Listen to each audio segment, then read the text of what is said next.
Big Blue Blitz with your host, Joe Mauceri. Well, the Giants lose again. The expletives didn't help. And Big Blue is left wondering, was this the worst loss of the season? I'm going to explain why that might be the case. And Ryan Dunleavy, NFL reporter for the New York Post, will tell me whether or not I'm crazy. He joins us each and every week here on the Big Blue Blitz.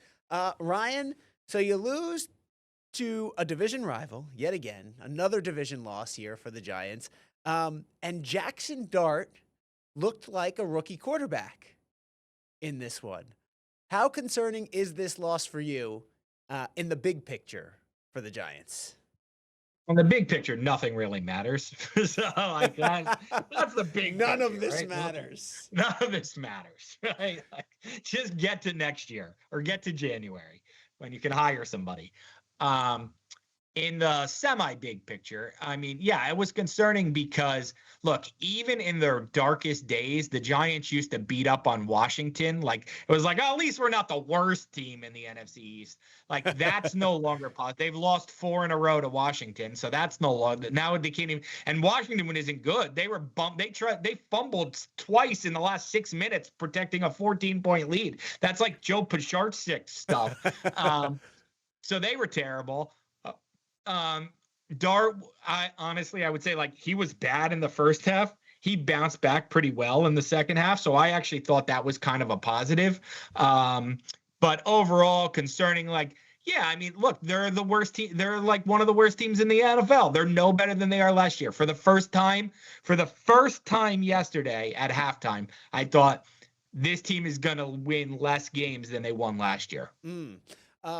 And the thought that would be the case when Jaxson Dart burst onto the scene and they got that win over the Philadelphia Eagles on Thursday Night Football would have seemed absolutely ridiculous.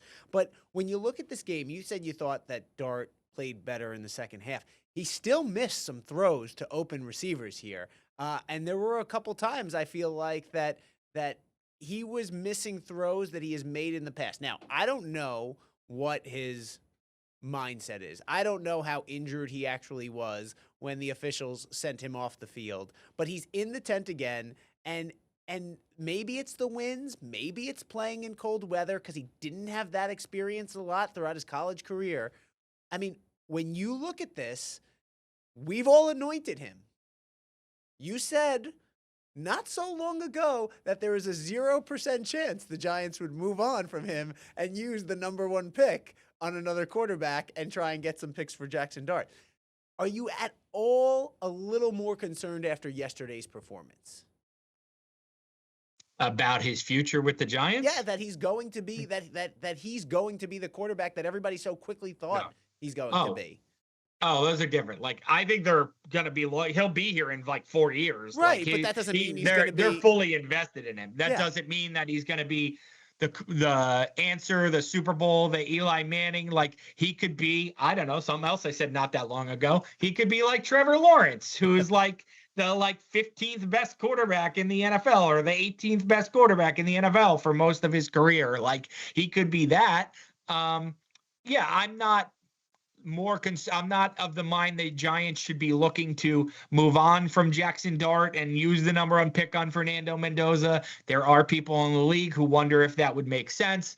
I don't think that makes any sense. They've sold their fan base, and their fan base is in that he is the guy for the future. I think he can be the guy for the future. I do think he needs to change his playing style a little, and I just think the situation needs time to breathe, Joe. I just think right now it is like officials, concussion spotters.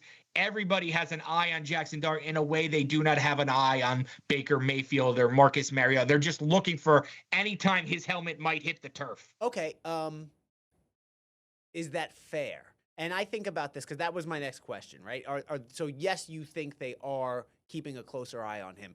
Yes. You know, I feel like with Tua Tagovailoa, that was the case, right? When he looked like he might not ever play a football game again, and then was back out there and then re-injured himself. I mean, should the league be looking at guys who have had a concussion history, especially within the season, under a microscope more so than they look at the guys who haven't been. Because he was clearly upset. Actually, you know what? Before you answer that, let's hear what Jaxson Dart said about that play and why he was taken out, and then we'll get your answer. I'll give you some time to contemplate there. Did the officials just tell you you had to go to the sideline, and what did you get checked for? Yeah, I don't really. The play. Tried to put like a little, trick pass on it. They did a good job of covering it, so didn't want to, make a bad play worse by, forcing the ball. So just try to get back to the line of scrimmage. I'm not really sure what the reason was I had to come out of the game. It was just it was weird. I don't understand it. Some of the other times you've come out, Jackson, they've been off of hits that were noteworthy. Like you got popped pretty good, and you come off the sideline, and you come back in. Was this the first one that even you were kind of surprised they were asking you to come out? This definitely wasn't the first time that I've been surprised that I've had to come out, but I was definitely surprised. Just didn't feel like it was that big of a hit at all. Obviously, just like the situation that we were in too. First and goal on the 2. It's a big thing that happens in a game. So I was definitely surprised. So you hear Jaxson Dart say it wasn't that big of a hit, which he has said pretty much with every hit that he's taken, I think with the exception of one, when he actually had the concussion out there. When you look at that, should they be keeping him under a microscope, players who have concussion histories under a microscope, in your opinion? Okay, this might be an unpopular take, but yes, the number one goal of this is the reason this exists and didn't exist 25 years ago is brain injuries and trauma.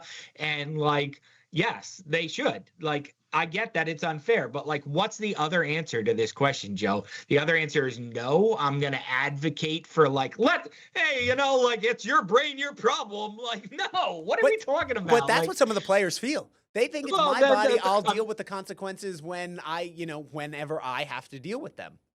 No, because from the NFL standpoint, in a very gross situation, no, you say that now, but you're going to sue us later. Right. So, and then from a human me perspective is well, I don't want you to have to deal with that later.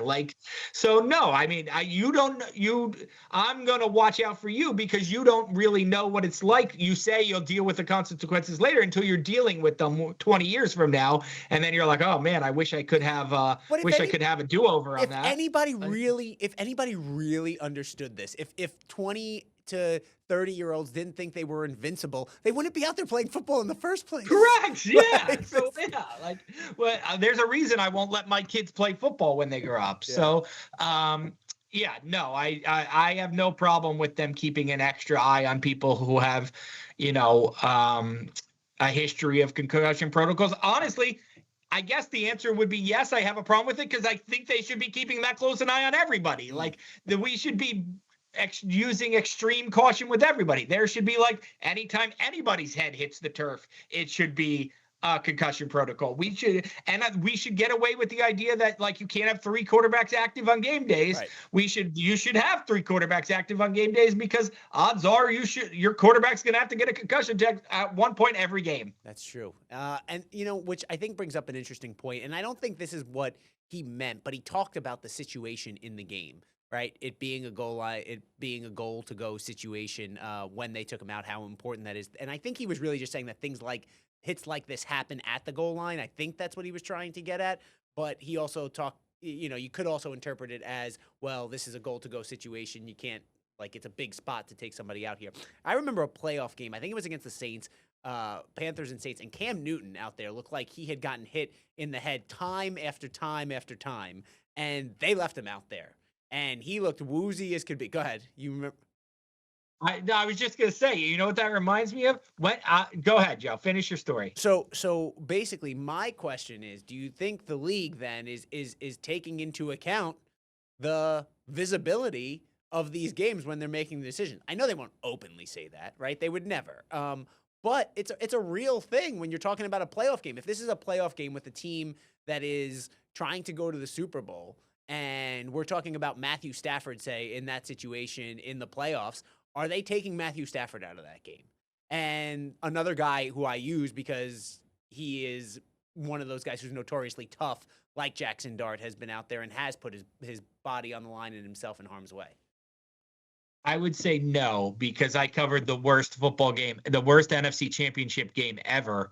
I was in Philly when the Eagles played the 49ers, and the 49ers ran out of quarterbacks, and they were like playing Christian McCaffrey or something at quarterback because of concussion. So no, I mean, the NFL threw away an NFC championship game because I think Purdy hurt his arm, and then Josh Johnson got a concussion. Yep. So then they had to put Purdy back in but he couldn't throw. So no, I would say no, because that's a pretty visible game and they ruined it. So no, I would say no. And what I was going to interject with is I just looked it up. It's like Eli Manning's magical game is like the 49ers I know. game? Yeah, I know he won 2 Super Bowl MVPs, but Yeah. like his defining game is the 49ers game where he dropped back, like, I want to say 54 And times got or hit something. 53. No, Yeah. it felt like And that. like, I just looked it up. It looks like the concussion protocol might have been introduced in 2011 and then refined in 2013. That was 2011. Like, if that game happened today, Eli Manning is not making it through that game without a concussion test. There is no doubt he's coming off the field for a concussion test in that NFC Championship game. Yeah, they were all over him in that one. All right, it is another loss for the Giants, but maybe there was a bright spot in this loss. We're going to talk about it on the defensive side of the ball after the break when the Big Blue Blitz returns. Stay with us. Welcome back to Big Blue Blitz. Well, the Giants lose again. Jaxson Dart back in the blue tent. But there was a bright spot on the defensive side of the ball. Maybe somebody is finally getting the message. Welcome back to the Big Blue Blitz. I am Joe Mauceri. And with us each and every week is NFL reporter for the New York Post, Ryan Dunleavy. Ryan, we've been talking about it the last couple of weeks here on the show. Abdul Carter was not responding to all of the messages, the fines, the suspensions are being held out, however you want to phrase it there. He finally looked like he got the message in the loss to the Commanders. What did you think of Carter's performance on Sunday? I thought he looked exactly like the number 3 pick in the draft and like the guy I saw all training camp and thought would win Defensive Rookie of the Year, Joe. I mean, look, I'm not a big believer in coincidences, so you can tell me it was. I'm not going to believe it. Like, he got embarrassed. He had a fire lit under him. Bullen and Kafka said that he was in later, he was in earlier, stayed later, and watched more film last week. I wasn't sure if I was buying that or they were just pumping him up. But if that's all true, and then he had these results, it's like, okay, this is what you should have been doing the whole time, because, like, obviously hard work pays off in the NFL, not just talent. I thought it was good for him to see that if he puts in a little bit of extra, then he can have a great game. I thought it was funny after the game that Dexter Lawrence called it a nice little game.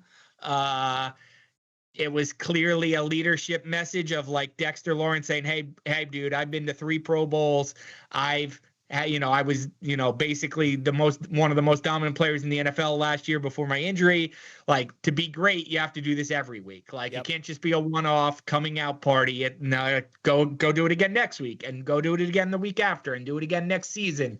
And like, that's how you become a great player. So certainly, I think that teammates were pumped up for him, but now they want to see, okay, now don't just don't bask in your glory. Do it again.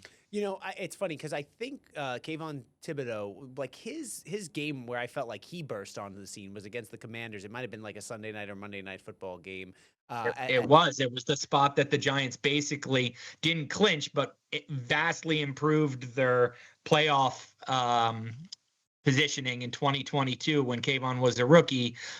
He had a strip sack fumble and then made an awesome play to cut off whoever the Commanders quarterback was at the goal line, met him at the goal line. And I think he had like 16 tackles in that game. It was still to this day is his best game. So it, comes at the end of the season.